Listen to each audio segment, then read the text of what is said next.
하나님께서 주시는 말씀은 에베소서 2장 19절에서 22절까지입니다.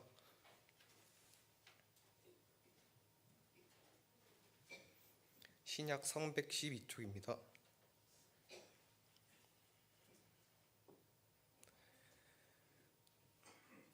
그러므로 이제부터 너희는 외인도 아니요 나그네도 아니요 오직 성도들과 동일한 시민이요 하나님의 권속이라.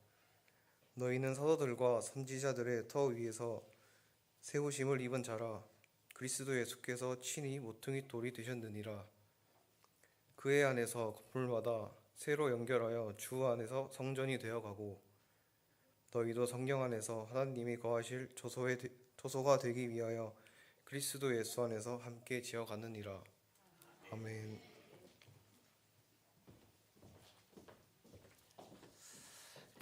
감사합니다. 청년치고는 굉장하게 천천히 온 것 같아요. 예. 웬만하면 우리가 청년들의 이 낭송이나 낭독하는 거 잘 들을 수 없을 정도로 빠른데 절제해 준 것 같습니다. 감사를 드립니다. 여러분, 혹시 말이에요, 우리 인생을 전체를 이렇게 놓고 봤을 때에 가장 떨리고 그리고 행복한, 내 마음속에서 행복하다, 그 어떤 그 찰나, 그 순간이 어디다고 여러분 생각을 하십니까? 뭐 각자 다르겠지만 보편적입니다. 보편적으로 결혼식입니다. 청년들은 아직 그러면 나는 행복이 아직 나에게는 오지 않았구나라고 생각을 할 수도 있겠지만, 보편적으로 결혼식에, 여러분 그 결혼식장에서 신랑 신부가 입구에서 이제 입장하기 위해서 대기하는 그 순간, 여러분 그 아름다움, 그 또 본인에게는 그 행복, 이루 말할 수가 없을 것입니다. 언제 봐도 누가 결혼을 해도 참 아름다운 모습이에요. 그런데 말입니다, 혹시 이런 결혼식을 여러분이 보신 적이 있는지 모르겠어요. 신랑 신부가 입장을 했어요. 사회자가 이렇게 얘기를 합니다. 이제부터 신부의 최종 면접을 보겠습니다. 이렇게 하면서 이 가문에 시집으로 와서 한 가족이 되려면은 소정의 면접을 걸쳐야 되겠는데, 자, 지금부터 시작합니다 하면서 이렇게 묻는 거예요. 신부는 이 집에 제삿날이 됐을 때에 음식 한 20가지를 3시간 안에 할 수가 있겠는가? 그렇지 않으면 시어머니의 생일날에는 미역국을 손수 끓여서 대접할 수 있겠는가? 명절 때는 최소 3일 동안은 시댁에서 머물 수 있는가? 이런 것들을 계속 묻게 되어진다면 그 자리는 축복의 예식장이 아닙니다. 이거는 살벌한 공개 오디션장이 아마 되지 않을까 싶기도 합니다. 여러분 기억하시기 바랍니다. 결혼식은 가족이 되기 위해서 시험 치는 그런 시간이 아니에요. 아니죠. 그렇잖아요.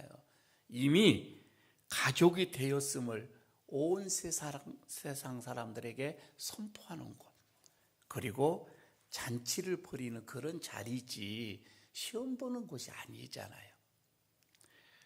그날부터 신부는 지켜보고 평가하는 그런 대상이 아닙니다. 결혼했다 하면 법적으로나 그렇지 않으면 관계적으로나 이미 우리의 가족, 내 가족이 되어진 거예요. 왜 제가 이런 말씀을 드리냐면은, 여러분 교회도 마찬가지입니다. 우리 교회 안에서도 그렇습니다. 새 가족이 교회에 발을 들이는 그 순간 말입니다. 교회에 온 그 순간에 우리는 그를 채점하는 시간이 아니에요. 어떤 사람인가 우리가 판단하는 그런 시간이 아니라 이 말입니다. 우리는 그가 교회에 왔을 때에 하나님 안에서 한 가족임을 우리는 확신하는 자리예요. 이미 가족이다, 이런 말씀입니다. 여러분, 우리가 이런 것을 생각을 해보면서 오늘 하나님께서 우리가 새 가족들에게 우리가 어떻게 되어야 되고, 또 새 가족은 우리와의 어떤 신앙의 관계 속에서 어떠한 관계인가, 이것을 오늘 본문 속에서 몇 가지 말씀을 해주고 있습니다. 그 첫 번째는 뭐냐면, 여러분, 새 가족은 외인이 아니라 이 말입니다. 외인이 아니래요. 나그네가 아니라 이 말입니다. 새 가족은 이미 한 가족이라, 이렇게 말씀을 하고 있어요. 한 가족이라. 바울은 아주 단호하고도 벅차게 선언을 합니다. 19절에 이렇게 얘기하죠. 그러므로 이제부터는 너희는 외인도 아니요 나그네도 아니요 하나님의 권속이라. 여러분, 이 19절의 이 구절에서 가장 중요한 단어가 뭐인 줄 아세요? 이제부터는 이 말입니다. 이제부터는 이거예요. 그러니까 그 전에는 뭐였어요? 외인이었어요. 그 전에는 나그네였어요. 그 전에는 손님이었어요. 그러나 그리스도의 십자가의 보혈이 흐르는 그 순간부터, 예수님이 내 안에 들어오는 그 순간부터는 신분이 완전히 바뀌어졌다 이 말입니다. 외인이 아니래요. 여러분, 그렇게 본다면 교회는 잠시 왔다가 어떤 비를 피하는 그런 정류소 같은 곳이 아니라고 하는 것입니다. 서비스를 경험해 보고 결정하는 그런 체험의 공간도 아닙니다. 교회는 우리가 영적으로 호적을 올리는 것이에요. 그렇기 때문에 여러분, 우리는 거룩한 이제는 소속이 되어진 거예요. 관계가 되어진 거예요. 여러분, 이게 교회다 이 말입니다. 그런데 교회 생활을 여러분 하다 보면, 오래 하다 보면 참 미안한 게, 없었으면 좋겠는데 꼭 있는 게 하나가 텃세예요. 여러분, 그거 못 느꼈어요? 텃세 말입니다. 이제 한 가족이 오게 되면 저 사람이 어떤 사람인지, 어떤 신앙을 가졌고 어떤 성격을 가졌고, 정말 저게 우리 교회 끝까지 정착을 할 수 있을 것인지 계속 우리가 판단을 하는 거예요. 여러분, 우리 그런 자격 없습니다. 동물의 왕국에서 보면 텃세라고 하는 것이 다 있습니다. 그러니까 여러분, 우리가 지켜보겠다라고 하는 것은 관망의 텃세인데, 아니, 이제는 좀 더 나가게 되어지면 월권의 텃세가 있는 거예요.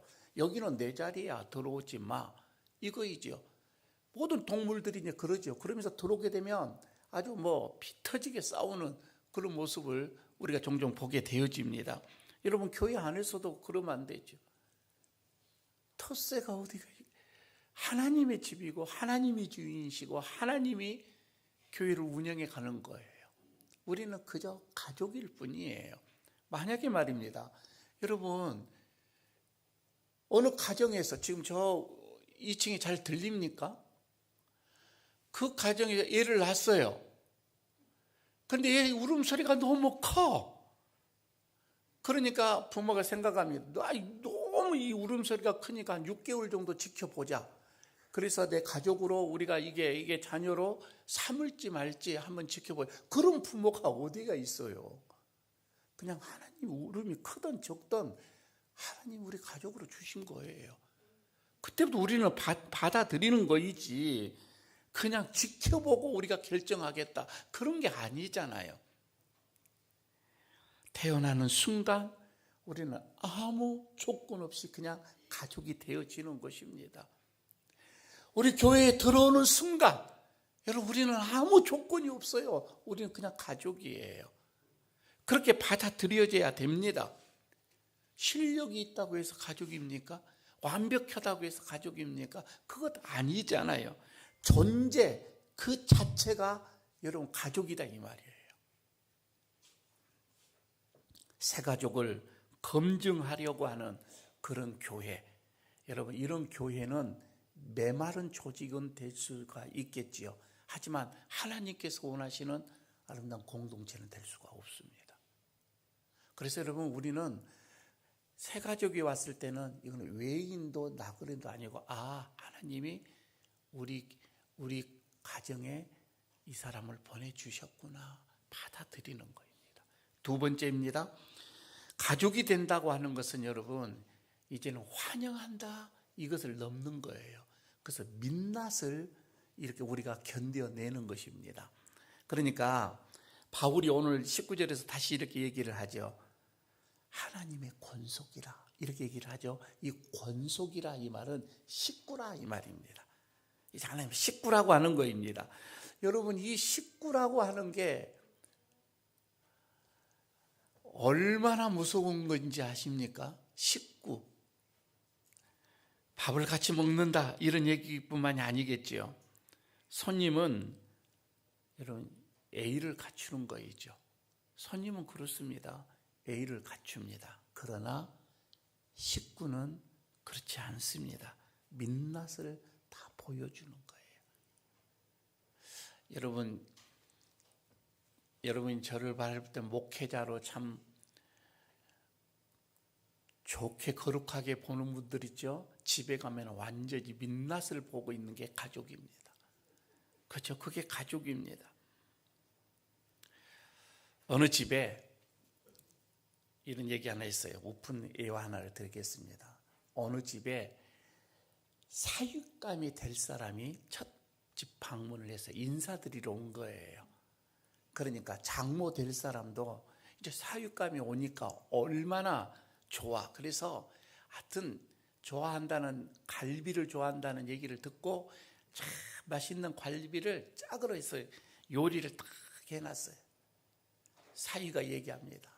어머니, 저에게는 조금만 주십시오. 조금만 주셔도 됩니다. 아주 단정하게 앉아서 갈비 하나를 뜯어도 이가에 묻히지도 안 하고 정말 조신하게, 그래서 장모님 맛있습니다, 이랬단 말이에요. 여러분, 이거 손님이에요. 그런데 결혼을 하고 3년 4년 지났습니다. 그냥 집에 들어오면서 장모님 배고파요. 그냥 침대에 그냥 소파에 덜렁 그냥 누워서 그냥 배고파요. 양말은 휙 집어 던지고 냉장고 문 물어보지는 열려서 진치통 꺼내다가 비벼서 먹으면서 맛있어요. 이렇게 되지면 이제 그 장모님이 하는 말이, 아이고 저 왼수, 우리 가족 다 됐네, 이런단 말이에요. 완전히 다릅니다. 여러분, 이게 가족 아니겠어요? 가족은 멋진 모습만 보여주는 게 아니에요. 그런 게 아니지요. 서로의 허물, 그리고 냄새 나는 발, 여러분 이런 것까지 다 견디어 주는 거, 그 사이가 저는 가족이라고 봐요. 여러분, 우리 새 가족이 왔습니다. 새 가족이 얼마나 거룩하면 거룩하겠어요? 그잖아요. 새 가족이 교회를 처음 오면 교회의 문화를 뭘 알겠어요? 새 가족이니까 예배 시간에 벨소리가 울려도 이해가 되어지는 거예요. 문화를 잘 모르니까. 그잖아요. 그럴 수 있는 거이죠. 교양, 새 가족에게 교양을 원하고 완벽한 모습을 원한다면은 여러분, 교회에서 그냥 소파에 누워서 그냥 그렇게 뒹구르는 것처럼 그렇게 새 가족이 편안해야 진짜 이 교회가 가족 같은 교회예요. 내 아픔, 내 허물, 내 상처, 이런 것을 털어놓을 수만 있다면 여러분, 그 교회는 정말 가족 같은 교회가 되겠지요. 가끔 교회 보면 이런 얘기들이 나옵니다. 원래 우리 교회는 이런 격식이 있고 이런 수준이 있고 이 정도의 우리 교회는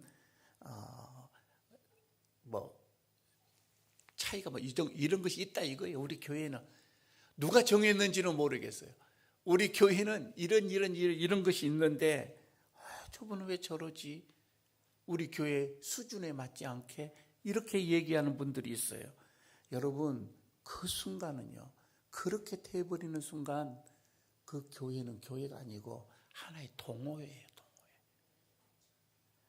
가족은 상대의 불편함, 이것을 어쩔 수 없지, 내 식구인데 이것을 받아들이는 거예요. 환영은 입술로 하지만 가족으로 받아들인다고 하는 것, 여러분 이것은 내 시간, 내 자존심, 이것을 떼어놓는 책임이다 이 말입니다. 그래서 여러분, 가족은 어떻게 보면은 가족이 된다고 하는 것은 환영을 넘어서 그들의 부족함, 그들의 연약함, 이런 것을 다 민낯을 받아들이는 것, 이게 진짜 새 가족을 대하는 아름다운 공동체 가족입니다. 교회입니다. 세 번째는 이거입니다. 교회의 이 성숙이라고 하는 것이 나오는데, 이 교회의 성숙은 새 가족이 느끼는 편안함, 그 차이예요. 얼마만큼의 새 가족이 여기 와서 편안함을 느끼느냐, 이게 그 교회의 성숙함이다 이 말입니다. 오래 다닌 사람들끼리 우리 교회는 이렇게 좋아, 이렇게 즐거워, 오래 다니는 사람들끼리 그렇게만 여러분 좋아한다면은 그거는 여러분 건강한 교회가 아니에요. 건강할 수가 없죠. 처음 온 사람이 어색함이 없어요. 처음 온 사람이 숨을 쉴 수 있는 그런 교회, 여러분 그런 교회가 정말 성숙하고 아름다운 교회입니다. 성숙한 공동체는 설명이 많지가 않습니다. 우리 교회는 여기 자리에 앉아야 돼. 새 가족은 여기 자리에 앉아야 돼. 누구는 이 자리에 앉아야 돼. 남자는 이쪽에 앉아야 돼. 여자는 이쪽에 앉아야 돼. 그렇게 설명할 필요가 없어요. 그렇게 낯선이가 여러분 말은 하지 않아도 혼자 식당에서 밥 먹으면 그냥 말없이 그 옆에 가서 같이 밥 먹어주는 거예요. 그냥 여러분요 슬며시 곁에 앉아주는 그런 사이 말입니다. 불편하지 않도록 말입니다. 처음 오신 분이 문득 그럽니다. 왜 다들 나에게 이렇게 잘해줍니까? 내가 뭔데요? 라고 얘기를 한다면 여러분 우리는 이렇게 대답을 해야 됩니다. 아, 그것은 당신은 우리 가족이 있기 때문에 그렇습니다. 가족은 원래 이렇습니다. 여러분 그렇게 해주는 거예요. 웃으면서 그렇게 해주는 게 그것이 전부예요. 여러분. 자, 여러분 우리는 오늘 예배를 시작하면서 서로 환영의 인사를 했죠. 환영했습니다. 하지만 하나님은 오늘 우리에게 이렇게 얘기합니다. 그 환영, 그 이상을 하나님 우리에게 지금 요구하고 있습니다. 환영에 멈추지 말고, 환영에 머물지 말고 이제 그를 품어 안아라. 이렇게 말합니다. 여러분 교회 안에는 늘 얘기합니다. 교회는 한국 아니에요. 교회는 배 두 척 있는 그런 항구가 아니라 이 말입니다. 그런 교회는 하나님이 기뻐하지 않습니다. 오는가 배 가는가 배, 그런 항구는, 그런 교회는 하나님이 기뻐하시지 않습니다. 교회는 상처 입은 영혼이, 마음에 애로운 그 영혼이 마음을 기댈 수 있고 머리를 기댈 수 있는 어머님의 품이 되어져야 하는 거예요. 가고 오는 그런 항구가 아니라 어머니의 품이 되어지는 것. 안아줘야 됩니다. 안아주는 거, 머물 수 있는 거, 다시는 나가지 않는 곳 말입니다. 오늘 예배를 통해서 우리 교회에 발을 들인 모든 여러분의 마음속에 이런 고백이 좀 터져 나왔으면 좋겠습니다. 아, 나는 오늘 교회라는 건물에 오는 것이 아니라 나는 지금 집에 돌아왔구나. 그런 여러분들의 마음들이 고백이 좀 되어지기를 바라겠습니다. 그리고 기존에 있는 성도들의 마음에는 여러분의 마음속에 좀 거룩한 떨림이 좀 있었으면 좋겠어요. 나는 오늘 단순히 예배를 드리는 것이 아니라 하나님이 보내주시는 새 형제, 자매를 내가 얻었구나. 여러분 이런 고백이 우리에게 있게 되어진다며 에일교회는 인사를 잘하는 그런 교회가 아니라 끝까지 품어주는 교회, 끝까지 품어주는 교회. 여러분, 이 고백이 좀 우리 교회에 좀 문화가 되어졌으면 좋겠어요. 그리고 여러분들의 어떤 그 믿음의 기본이 되어졌으면 좋겠어요. 새 가족을 외인처럼, 나그네처럼 그렇게 보지 마시고 내 가족이다. 내 하나님이 보내주신 내 가족이다. 하나님의 은혜가 우리 모두에게 있기를 바라겠습니다. 아버지 하나님, 오늘 하나님께서 우리에게 또 가족을 보내주시고 품어라 말씀하여 주시는 주님, 주님께서 우리에게 주시는 이 가족을 더 이상 관망하거나 텃세를 부리지 아니하고 내 형제요, 내 자매로, 그래서 민낯까지도 우리가 이해하며 받을 수 있는 그런 성숙한 성도, 성숙한 교회, 성숙한 에일교회가 되어지기를 원합니다. 하나님께서 새 가족을 어느 교회에 보낼까 이렇게 고민하실 때에 부산에서는 에일교회로 보내고자 하는 마음이 들도록 우리가 마음의 문을 활짝 열고 하나님, 주님이 보내주시는 자로 귀하고 존귀하게 우리가 받아들일 수 있도록 은혜를 더하여 주옵소서.